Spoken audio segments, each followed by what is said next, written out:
पुरानी पेंशन योजना चुनावी मुद्दा है। क्या है पुरानी पेंशन योजना और क्या है नई पेंशन योजना?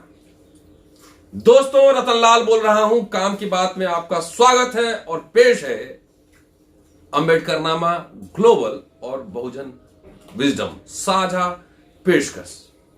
आखिर पुरानी पेंशन योजना क्या थी? वो आशा थी, वो सुरक्षा थी, आपके बच्चों का, आपके परिवार का एक सुरक्षित भविष्य था। अटल बिहारी वाजपेयी सरकार में पुरानी पेंशन योजना खत्म कर दी गई और जनवरी के बाद जो भी अपॉइंटमेंट हुए नई पेंशन योजना के तहत हुई। अखिलेश यादव ने घोषणा किया है कि जब वो चुनाव जीतेंगे तो पुरानी पेंशन योजना लागू करेंगे। आज राजस्थान सरकार ने पुरानी पेंशन योजना को लागू कर दिया है।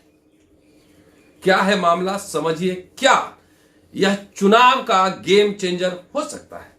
क्या लोकसभा चुनाव का यह मुद्दा बनने वाला है? आज अंबेडकरनामा ग्लोबल और बहुजन विजडम में मैं ये घोषणा कर रहा हूं कि आने वाले लोकसभा चुनाव में भी जो केंद्रीय कर्मचारी हैं उनके लिए, सिर्फ कर्मचारियों का मसला नहीं है, ये आशा है, उम्मीद है, आपके बच्चे भी नौकरी करेंगे। हर लोग उम्मीद से जीते हैं, आपके बच्चे नौकरी करेंगे। अगर नहीं रहेगी पेंशन तो भविष्य उनका सुरक्षित नहीं है। मैं घोषणा कर रहा हूं आज इस दोनों चैनल पर कि लोकसभा चुनाव में यह एक बहुत बड़ा मुद्दा बनने जा रहा है। चलिए, क्या है पूरा मामला समझते हैं। हमारे वरिष्ठ साथी जेपी सिंह साहब, जो कि इलाहाबाद में रहते हैं, उन्होंने एक अच्छा लेख लिखा है इस पर कि ये गेम चेंजर बन सकता है, चुनावी मुद्दा बन सकता है चुनाव में। उन्होंने लेख लिखा है और उस लेख के माध्यम से हम समझने की कोशिश कर रहे हैं कि आखिर क्या है मामला। उन्होंने लिखा है, यूपी के चुनाव में पुरानी पेंशन लागू करने की योजना राजनीति में बहुत बड़ा गेम चेंजर साबित होने जा रही है। यूपी में इस वक्त 28 लाख सरकारी कर्मचारी और पेंशनर। यह सिर्फ 28 लाख वोट नहीं है, बल्कि 28 लाख परिवार है। इतना ही नहीं, सरकारी कर्मचारी दूसरे वोटर्स को भी प्रभावित करते हैं। अगर ये किसी एक पार्टी की ओर झुक गए तो सूबे का नतीजा बदल सकता है। भाजपा सरकार ने जाने अनजाने 28 लाख सरकारी कर्मचारी, पेंशनर्स और उनके परिवारों को अखिलेश यादव यानी सपा के पाले में जाने को मजबूर कर दिया है। ये सरकारी कर्मचारी इस बार जाति, धर्म और क्षेत्र से परे अपने बाल बच्चों के भविष्य के लिए सपा गठबंधन के पक्ष में लामबंद हो गए हैं, जिस पर चाहकर भी भाजपा कुछ नहीं कर पा रही। ये बात याद दिला दूं कि नई पेंशन योजना उत्तर प्रदेश में जब मुलायम सिंह की सरकार थी 2005 में, उस समय उत्तर प्रदेश में लागू हुई थी। भाजपा ने उत्तर प्रदेश में उसको बरकरार रखा। चलिए, बहरहाल आगे बढ़ते हैं। शिक्षक नेता बजरंगी सिंह कहते हैं कि पुरानी पेंशन बहाली को लेकर राज्य कर्मचारियों और शिक्षकों ने काफी बार सरकार से मांग की थी, हड़ताल और धरना प्रदर्शन भी किया था, लेकिन सरकार ने हर बार आश्वासन देकर छोड़ दिया। आज तक इस मुद्दे पर कोई भी विधायक, मंत्री और सांसद नहीं बोला, क्योंकि वह खुद पेंशन भोगी हैं और जीवन भर पेंशन और अन्य सुविधाएं लेते हैं, लेकिन 30 से 35 साल तक सेवा करने के बाद भी कार्मिकों को पेंशन देने की बात पर वे पीछे हट जाते हैं। राज्य कर्मचारियों ने 2018 में पुरानी पेंशन बहाली को लेकर एक बड़ा आंदोलन लखनऊ में किया था, जिसके लिए 2018 के दिसंबर महीने में योगी आदित्यनाथ ने एक कमेटी का गठन करते हुए पुरानी पेंशन के बहाली पर विचार कर अपनी रिपोर्ट देने के लिए कहा था। लेकिन आंदोलन और हड़ताल समाप्त होने के साथ ही यह मामला धीरे धीरे ठंडे बस्ते में चला गया। यह एक ऐसा मुद्दा है जिससे प्रदेश के लगभग 28 लाख कर्मचारी, शिक्षक और पेंशनर जुड़ते हैं। इनकी संख्या लगभग 28 लाख है, लेकिन यह ऐसा वर्ग है जो समाज को दिशा देने का काम करता है। अगर यह वर्ग समाज न सही अपने परिवार की सहमति बना लेता है तो यह संख्या लगभग 1 करोड़ की हो जाएगी। इसी को देखते हुए अखिलेश यादव ने पुरानी पेंशन बहाली का बड़ा दांव खेला है कि 28 लाख है, अगर एक घर में 3 आदमी मान लीजिए तो तकरीबन 1 करोड़ हो जाता है। आगे जेपी सिंह साहब ने लिखा है कि उत्तर प्रदेश विधानसभा चुनाव में जीत हासिल करने के लिए समाजवादी पार्टी ने इस बार बड़े मुद्दे चुने। समाजवादी पार्टी ने पहले ही 300 यूनिट घरेलू बिजली को मुफ्त करने का ऐलान कर दिया है। उसके बाद सभी सरकारी कर्मचारियों के पुरानी पेंशन बहाल करने का बड़ा दांव चल दिया है। अखिलेश यह भली भांति जानते हैं कि चुनाव कराने के लिए राज्य कर्मचारी चुनावी तंत्र में सबसे मजबूत स्तंभ बनकर खड़े रहते हैं, चाहे वो सरकारी अध्यापक हो, लेखपाल हो, सिपाही हो या अधिकारी वर्ग हो। लेकिन इतना साफ है कि अखिलेश यादव का यह बड़ा दांव कर्मचारियों और शिक्षकों के बीच चर्चा का विषय बना हुआ है। जमीनी हकीकत यह है कि यह मुद्दा चुनाव में बहुत असरदार साबित हो रहा है और चौथे एवं 5वें चरण, जिसमें लखनऊ चुनाव हो गया और प्रयागराज आते हैं, यह मुद्दा निर्णायक असर दिखा रहा है। अखिलेश यादव हर सभा में यह दोहरा रहे हैं कि सपा पुरानी पेंशन को फिर से लागू करे। उन्होंने कहा है कि हमने कर्मचारियों और इकोनॉमिक एक्सपर्ट से बात कर ली है, फंड बनाकर जरूरी धन का बंदोबस्त किया जाएगा। तत्कालीन उस समय प्रधानमंत्री अटल बिहारी वाजपेयी थे, उन्होंने पुरानी पेंशन को बंद कर दिया था और नई पेंशन योजना लागू की थी।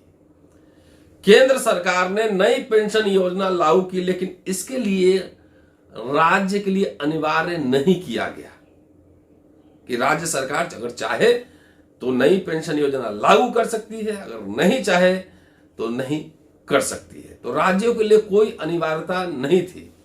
इसके बावजूद धीरे धीरे अधिकतर राज्यों ने इसे अपना लिया। Division secretary ministerial association irrigation department Prayagraj Uttar Pradesh के एक ट्रेड यूनियन लीडर है, उनका नाम है धर्मेंद्र कुमार यादव, कह रहे हैं कि उस समय के कर्मचारी इस नई पेंशन योजना को समझ नहीं पाए।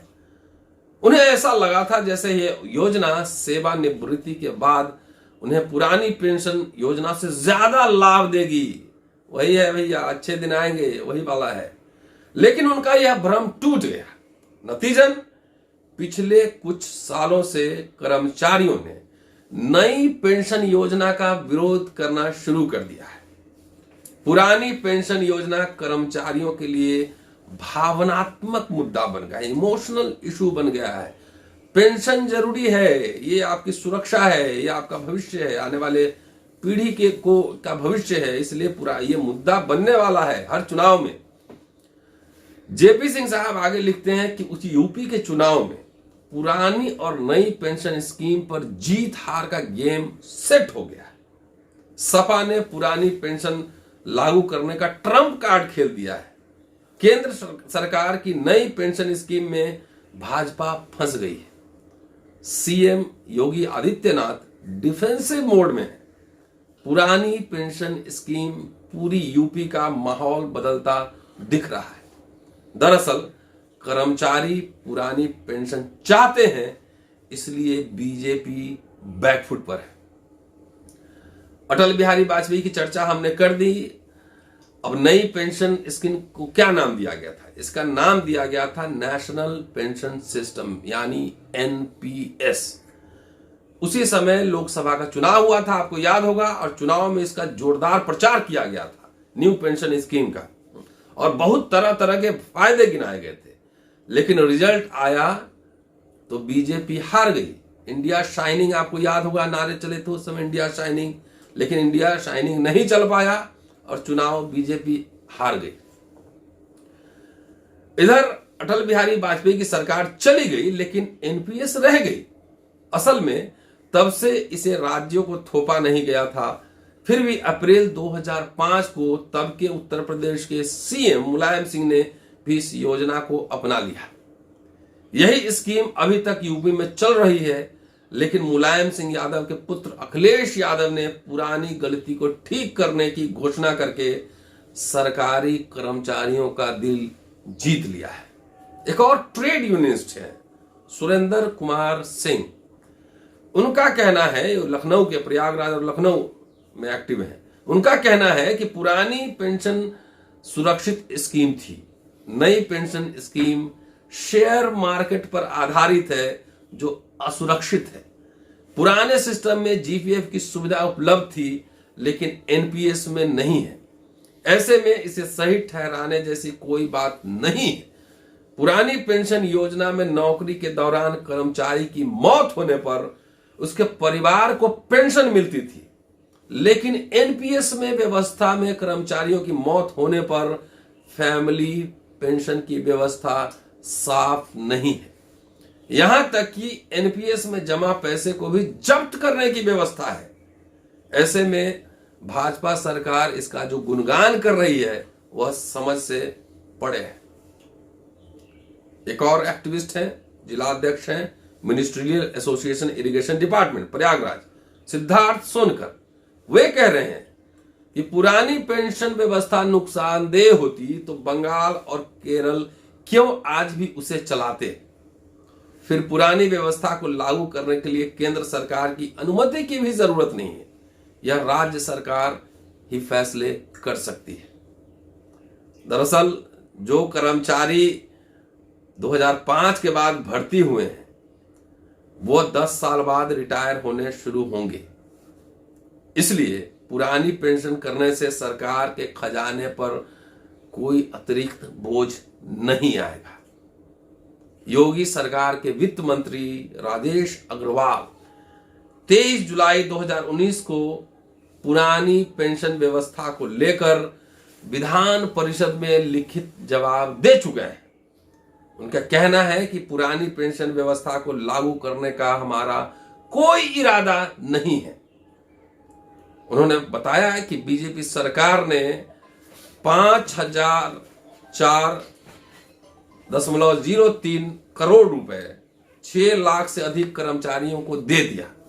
ये पैसा नई पेंशन योजना के तहत वर्षों से बकाया था, लेकिन इससे कर्मचारी नहीं माने और उनकी पुरानी पेंशन की मांग बरकरार रही। तो दोस्तों, ये था पेंशन का मामला। और ये मत समझिए कि आप नौकरी में नहीं है तो इससे आपको फर्क नहीं पड़ता है। आपके बच्चे नौकरी की तैयारी करेंगे तो उनको भी फर्क पड़ेगा, नौकरी करेंगे। अगर पेंशन नहीं रहेगी तो सरकारी कर्मचारी के पास और कुछ बचेगा नहीं। मैं उम्मीद करता हूं कि 2024 के लोकसभा चुनाव में पुरानी पेंशन स्कीम एक बड़ा मुद्दा बनने जा रहा है। शुक्रिया। Keep watching Ambedkarnama global and Bahujan wisdom both. जब तक अम्बेडकरनामा रिट्रीव नहीं होता है तब तक इस दोनों चैनल को ज्यादा से ज्यादा शेयर करें और ज्यादा से ज्यादा सब्सक्रिप्शन बढ़ाएं, लाइक करें, कमेंट करें। शुक्रिया। जय भीम। जल्दी मिलता हूं अगले एपिसोड में। शुक्रिया।